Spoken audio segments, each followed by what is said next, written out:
To call this show just good would be an understatement. Welcome to Ms. Mojo, and today we'll be counting down our picks for the top 5 reasons you should be watching The Good Place. There's been a big mistake.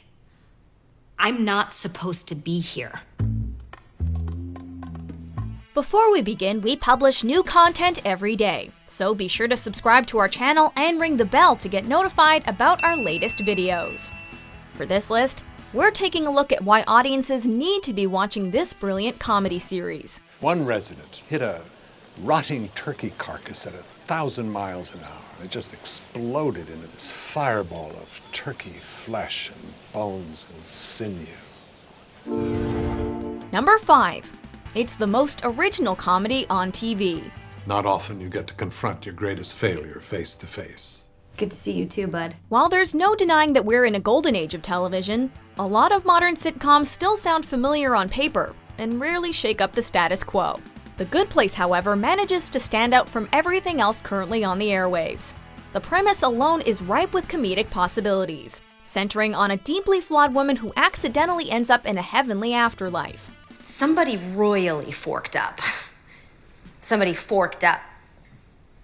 Why can't I say fork? The showrunners build upon this unique setup with clever wordplay, an inventive environment, and an ongoing story that takes risks around every corner. For its wit and ambition, The Good Place has earned widespread critical acclaim. So why hasn't it been nominated for a Primetime Emmy already? Want some pizza? Bad Place crew delivered 100 of these to my office. All Hawaiian, the worst pizza. Number 4. Creator Michael Schur's filmography. Bye, Ryan. You seem nice. Michael Schur may not be a household name, but he should be given his remarkable resume. With roots that go all the way back to Saturday Night Live, Schur went on to become a writer and producer for The Office. Speaking of which, you might recognize him as Dwight Schrute's cousin Mose. You will now wrestle my cousin Mose! No, okay, all right. Wrestle him to the ground! This is over, okay? Along with Greg Daniels, he later co-created Parks and Recreation, another mockumentary comedy series. You know my code. Hose before bros. Uteruses before deuterus. Got it. Ovaries before brovaries. Schur scored another home run upon co-creating Brooklyn Nine-Nine, which won a Golden Globe for Best Television Series, Musical, or Comedy. But more importantly, you're going full boil. He even co-wrote an episode of Black Mirror with longtime collaborator Rashida Jones. Now with The Good Place, Schur has quite possibly turned in his magnum opus of comedy. Number 3. Kristen Bell and Ted Danson. You're pulling an Eleanor. Posting my cousin's credit card number on Reddit because she said I looked tired? There's not a weak link in this show's diverse ensemble, which includes William Jackson Harper's Chidi, Jamila Jamil's Tahani, and Manny Jacinto's Jason. While the supporting cast plays off one another to perfection, the show primarily belongs to its 2 leads. Now that's funny because it's very cruel and humiliating. Ted Danson's been doing consistently strong work in television for well over 40 years. As Michael, the architect behind the titular Good Place, he delivers quite possibly his best comedic performance since Sam Malone on Cheers. Which one of us is the stupider, Sam? Too close to call. Kristen Bell, meanwhile, has continually won audiences over as Sarah Marshall, Princess Anna, and Veronica Mars. In The Good Place, Bell molds Eleanor Shellstrop into a compelling, relatable, and lovable protagonist, despite her often questionable behavior. Let it wash over you, Betsy. This is what integrity looks like. Number 2. It actually makes you think about philosophy. What are you reading? The Metaphysics of Morals by Immanuel Kant. Sometimes the best comedies are the ones that don't only make you laugh, but also make you think.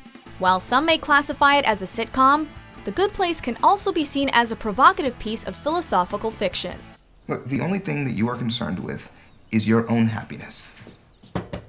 That's your problem. The show raises numerous questions about morality and ethics, as Eleanor and others strive to become better versions of themselves. Perhaps the greatest argument raised is what makes a person good and what makes a person bad. Given the complexity of human nature, can people really be split into just 2 groups? The fact that none of the characters here are perfect makes this train ride all the more thought-provoking. I made the trolley problem real so we could see how the ethics would actually play out. Number 1. The twist. This is truly the saddest day of my life. With each episode concluding on a cliffhanger, The Good Place has no shortage of game-changing twists, and the writers saved the best for Chapter 13. Even if you've never seen the show, you probably already heard that the Season 1 finale has a jaw-dropping ending nobody saw coming. I love you so much, baby. Promise me you'll visit? I will not. It is literally impossible for me to do that. We won't dare spoil the big revelation in this video, but let's just say it ingeniously brings everything full circle. After seeing the episode, you'll want to go back and rewatch the first season with a new perspective. The best part about this twist is that it opens the door for countless possibilities, which makes Season 2 even more unpredictable and binge-worthy. Holy mother-forking shirt balls. Do you agree with our picks? Check out these other great clips from Ms. Mojo and subscribe for new videos every day.